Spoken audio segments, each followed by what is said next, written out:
I never came to the beach, I stood by the ocean. Hello दोस्तों, welcome to our channel Braj Madhurya. आज हम दर्शन करने आ गए कालिया देव, जो कि वृंदावन परिक्रमा मार्ग में ही आपको ये स्थान मिल जाएगा। कालिया देव में आप जो दर्शन कर रहे हैं इस वक्त, ये है कदम का पेड़, और इसी पेड़ से भगवान श्री कृष्ण ने छलांग लगाई थी यमुना महारानी के वहाँ पे यमुना जी में, और यमुना जी से ठाकुर जी ने कालिया सर्प के सर पर नृत्य किया था और उनके अहंकारों का दमन किया था। आइए हम जानते हैं कि कालिया नाग जो है वो पूर्व जन्म में कौन थे। तो दो ऋषि थे, वेदशिरा और अश्वशिरा। तो एक बार क्या हुआ, एक स्थान पे वेदशिरा तपस्या कर रहे थे और इतने में अश्वशिरा ऋषि वहाँ आए। तो वेदशिरा ऋषि ने जब अश्वशिरा ऋषि को देखा तो उन्होंने कहा कि आप यहाँ से चले जाओ, मैं यहाँ तपस्या कर रहा हूँ, ये स्थान मेरा है। तो इतने में अश्वशिरा ऋषि ने बोला कि आप इस तरह से मुझसे बात क्यों कर रहे हो? आप जिस तरीके से बात कर रहे हो ऐसे लग रहा है कि आप सांप की तरह मुझ पे फुंकार रहे हो। तो इतने में अश्वशिरा ऋषि ने क्या किया, वेदशिरा ऋषि को श्राप दे दिया कि आप अगले जन्म में आपको सर्प की योनि प्राप्त होगी। तो फिर वेदशिरा ऋषि ने उनसे कहा कि आपने मुझसे इतनी सी बात में आपने मुझे श्राप दे दिया, ठीक है, तो अगले जन्म में आपको भी कौवे की योनि प्राप्त होगी। तो इसी तरह से दोनों ने एक दूसरे को श्राप दे दिया, और जो कालिया नाग है वो कोई और नहीं, वो वेदशिरा ऋषि है। राधे राधे दोस्तों, अभी आप लोगों ने जो उपाख्यान सुना, ये श्री गर्ग संहिता में इस उपाख्यान का वर्णन मिलता है। और जैसे कि आप लोगों ने श्रवण किया कि वेदशिरा ऋषि को श्राप के कारण जो है सर्प की योनि प्राप्त हुई, और वही वेदशिरा ऋषि जो है द्वापर में कालिया नाग के रूप में आए। तो जैसे कि आपने ये मेरे पीछे जो केली कदम वृक्ष है इसका दर्शन किया, ये केली कदम आज से 5,500 वर्ष पूर्व पुराना है। तो ऐसा माना गया है इसी वृक्ष के ऊपर भगवान श्री कृष्ण ने चढ़कर, जमुना जी पहले यहाँ तक आती थी, तो इसी वृक्ष के पे चढ़ के भगवान ने जो है जमुना जी में छलांग लगाई। आइए अब जानते हैं कि ये जो केली कदम का वृक्ष है ये 5,000 वर्ष से पूर्व अभी तक ये इतना समय से क्यों टिका हुआ है। देवताओं और असुरों के बीच जब युद्ध हुआ तो उस समुद्र मंथन में क्या हुआ कि अमृत कलश भी निकला। तो जब अमृत कलश निकला तो भगवान ने क्या किया, भगवान ये चाहते थे कि ये जो अमृत कलश है देवताओं को मिले, लेकिन असुर भी जो दैत्य लोग थे वो भी इसको पाना चाहते थे।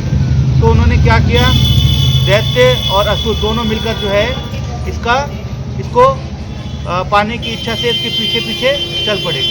तब भगवान विष्णु ने गरुड़ जी को आदेश दिया कि मैं मोहिनी रूप का अवतार धारण करूँगा, तब तक तुम ये क्या करो, ये कलश को ले जाओ और इसे सही जगह पे इसको रख दो।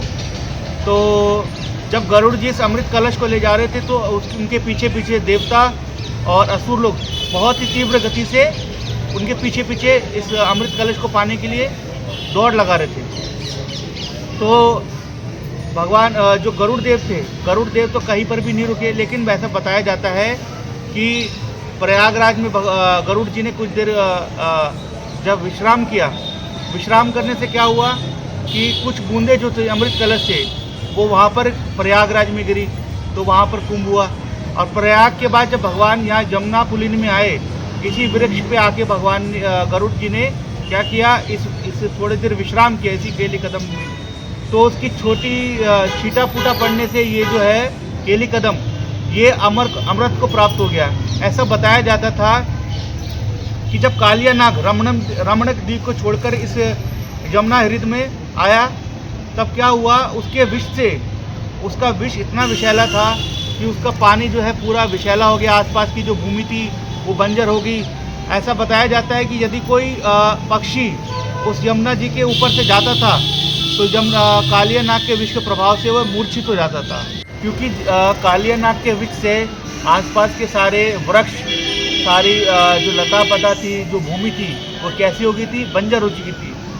क्योंकि अमृत का कलश लेके गरुड़ जी केली कदम के ऊपर कुछ देर विश्राम किया था। इसी विश्राम करने के कारण उसकी कुछ बूंदे ये केली कदम के ऊपर पड़ी थी, जिसके कारण ये केली कदम जो है अमर हुआ। इसी कारण से कालिया नाग के जो विष का प्रभाव था वो इस पे नहीं हुआ और ये वृक्ष जो था हरा भरा था। और अभी भी माना जाता है ये 5,500 साल से ये अभी तक वृक्ष विद्यमान है। और आज भी देखिए, जैसे आप दर्शन कर सकते हैं, पूरा का पूरा ये है एकदम हरा भरा है। तब भगवान ने निर्णय लिया कि इस कालिया नाग का उद्धार करने का समय हो गया है। तो भगवान अपने ग्वाल बालों के साथ, अपने सखाओं के साथ इस यमुना हृदय में आए गेंद खेलने के लिए। तो भगवान ने क्या किया, जो गेंद थी उस गेंद को जानबूझकर इस यमुना जी में फेंक दिया। तो श्री राम और सुदामा जी बोलने लगे कि हे कृष्ण कन्हैया, हमको तो ये गेंद वापस लाके ही चाहिए। तो भगवान के जो अन्य सखा थे उन्होंने बोला कि भाई इसके अंदर तो कालिया नाग रहता है, अगर भगवान इसके अंदर जाएंगे तो भगवान को कुछ हो जाएगा, कन्हैया कुछ हो जाएगा। क्योंकि भगवान चाहते थे कालिया नाग का उद्धार करना, इसीलिए भगवान ने क्या किया कि श्री राम के हृदय में अपनी इच्छा को प्रकाशित किया। और श्री राम जो थे वो जिद करने लगे कि कन्हैया मुझे यही गेंद चाहिए।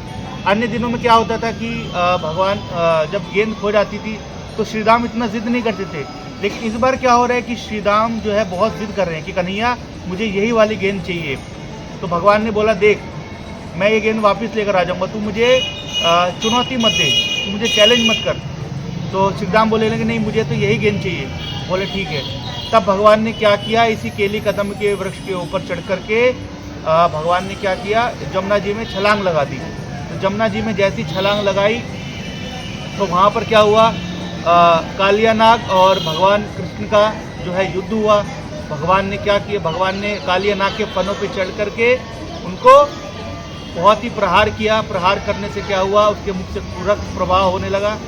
इतने में क्या हुआ, जैसी रक्त मुख से बाहर निकलने लगा कालिया नाग के, तो जो कालिया नाग की पत्नियाँ थी, नाग पत्नियाँ थी, उन्होंने आकर के भगवान के चरणों में स्तव स्तुतियाँ की और उन्होंने प्रार्थना की कि प्रभु हमारे पति को छोड़ दीजिए। अब जो कालिया नाग की पत्नियाँ थी वो भगवान कृष्ण की परम भक्त थी।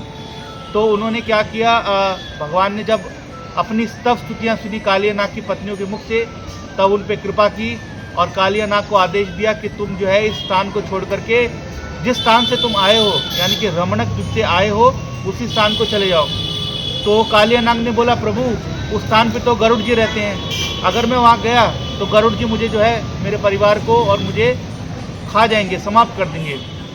तो भगवान ने उनको आश्वासन दिया। भगवान ने कहा कि हे कालिया नाग तुम चिंता मत करो, जब गरुड़ जी मेरे चरण चिन्हों को तुम्हारे मस्तक पर देखेंगे तो वे समझ जाएंगे कि ये जो चरण चिन्ह और किसी के नहीं, ये मेरे प्रभु के चरण चिन्ह हैं, अथवा वे तुम्हें कुछ भी नहीं करेंगे।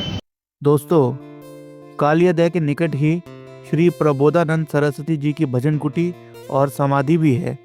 सुप्रसिद्ध राधा रस सुधा निधि, वृंदावन महिमामृतम, श्री चैतन्य चंद्रामृतम और संगीत माधव आदि ग्रंथों के रचयिता श्री प्रबोधानंद अपने पूर्व जीवन में श्री रंगम निवासी एवं श्री लक्ष्मी नारायण के उपासक थे। वे प्रसिद्ध गोपाल भट्ट गोस्वामी के चाचा एवं गुरु भी थे।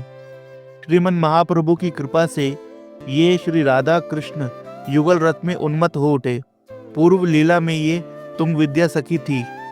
श्रीमन महाप्रभु के श्रीरंगम से प्रस्थान के कुछ समय पश्चात वे वृंदावन चले आए और यहीं भजन करने लगे। वे कुछ समय काम्य वन में भी रहे। अंतिम समय वे भजन करते करते यही समाधिस्थ हो गए। Please like, share and comment if you enjoyed our video, and don't forget to subscribe our channel and hit the bell icon for more devotional videos. Radhe Radhe, Hare Krishna.